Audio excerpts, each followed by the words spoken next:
Untuk memenuhi keinginan sahabatnya yang ingin mati, gadis itu menusukkan belati ke arahnya lebih dari 10 kali. Melihat sahabatnya masih baik-baik saja, dia kemudian mengeluarkan alat kejutan listrik 120 volt. Bersiap untuk membunuh sahabatnya dengan listrik. Hasilnya, dari mulut sahabatnya keluar asap putih. Dia masih tidak menunjukkan tanda-tanda akan mati. Tetapi gadis itu sama sekali tidak percaya ada orang yang tidak bisa dibunuh di dunia ini.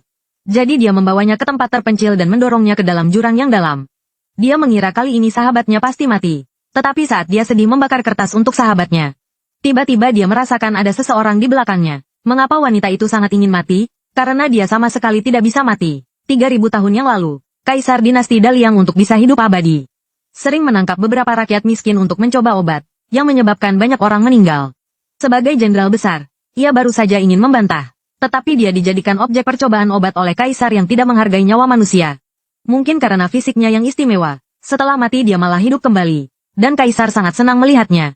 Karena itu berarti obat untuk hidup abadi berhasil. Maka dia segera memerintahkan pengawalnya untuk membunuh wanita itu. Namun, wanita itu sama sekali tidak merasakan sakit. Artinya obat itu tidak hanya bisa membuat hidup abadi, bahkan memiliki efek tidak bisa mati. Dengan cara ini, dia dengan tubuh tidak mati, membawa pedang tajam dan menggorok leher Kaisar yang keji. Dan beberapa anak yang diselamatkannya menganggapnya sebagai tuan, dan bersumpah bahwa keturunan mereka selamanya akan menjadi pelayannya. Begitu 3000 tahun berlalu, saat ini seluruh kekayaan di ibu kota adalah miliknya. Tetapi harga yang dibayar untuk hidup abadi adalah, setiap 100 tahun dia akan buta selama sebulan. Dan Tuan Gu yang sudah tua dan lemah, meminta cucunya, Ayu, untuk melayaninya. Dan dari sini, hubungan mereka pun dimulai. Bagaimana hidup abadi, apakah itu menyenangkan? Namun wanita itu memberitahunya, bahwa keinginan terbesarnya adalah ingin mati. Bagaimanapun juga, melihat teman-teman dan keluarganya pergi satu persatu, rasa sakit dari perpisahan hidup dan mati ini telah membuatnya bosan dengan kehidupan ini. Dan Ayu berpikir, kakek memintanya untuk memenuhi semua keinginan wanita itu. Jadi untuk membantu wanita itu mati, dia menusuk dengan pisau, menyetrumnya dengan listrik tinggi, memberi racun, bahkan mendorongnya dari tebing. Baru dia menyadari bahwa wanita itu benar-benar tidak bisa mati. Kamu tunggu aku di dekat sumur di desa besok. Tenang saja, kali ini aku pasti bisa membunuhmu. Dan kata-kata Ayu ini, entah mengapa membuatnya sedikit berharap. Kematian seperti apa yang akan terjadi besok? Hidup sepertinya kembali memiliki harapan. Keesokan harinya, wanita itu datang ke tempat yang disebutkan Ayu, tetapi tidak menemukan orangnya, melainkan sebuah kelompok pembunuh yang mengepungnya. Namun, setelah hidup selama ribuan tahun, dia hanya membutuhkan beberapa detik untuk membunuh semua orang. Di dunia ini ternyata ada orang yang hidup abadi. Dia baru tahu, ternyata dia adalah keturunan pejabat jahat yang merenggut nyawa 3000 tahun yang lalu. Dan tujuan pria ini kali ini adalah menangkap wanita itu dan meneliti tubuhnya yang abadi.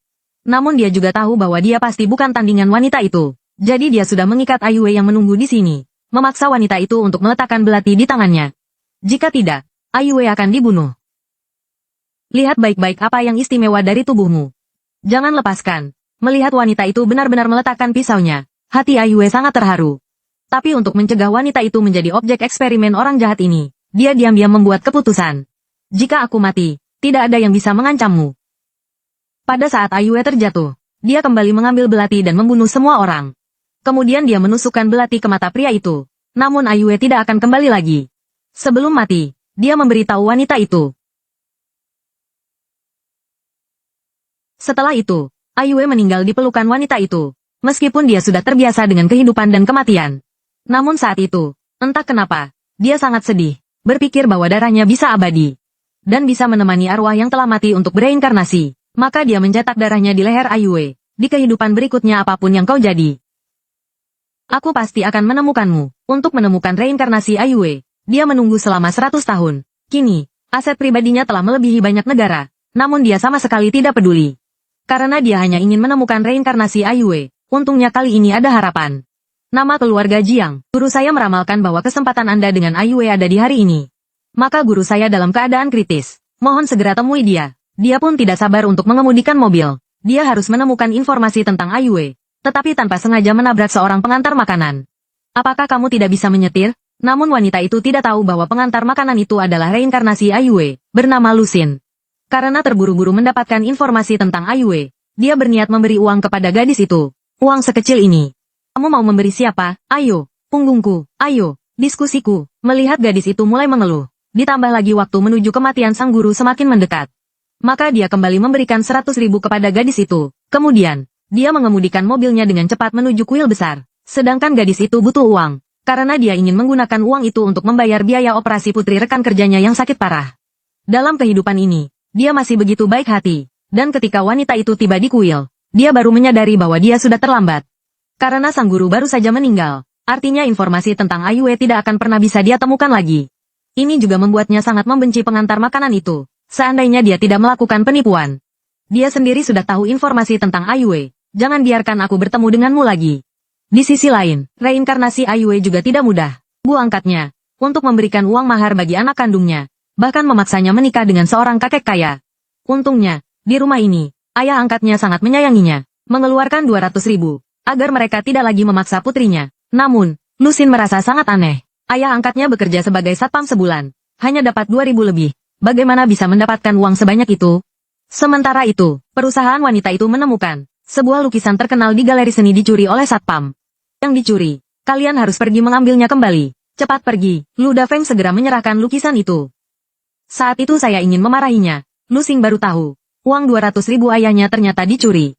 Maka mereka segera memilih untuk melapor ke polisi. Jangan lapor polisi, saya punya uang. Saya akan mengganti lukisan kalian. Begitu, Lusing dibawa ke perusahaan wanita itu, dan wanita itu langsung mengenalinya. Dia adalah pengantar makanan yang membuatnya tidak mendapatkan informasi Ayue.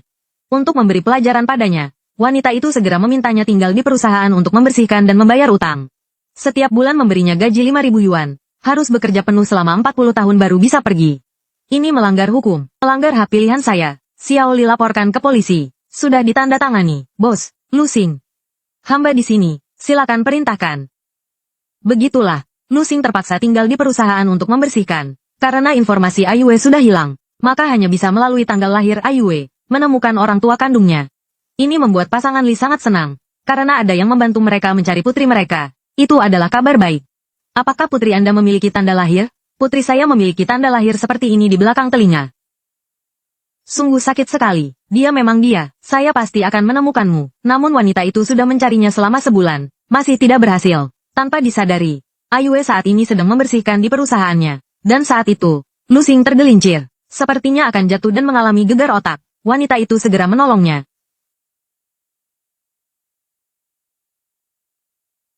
Ah, hati-hati.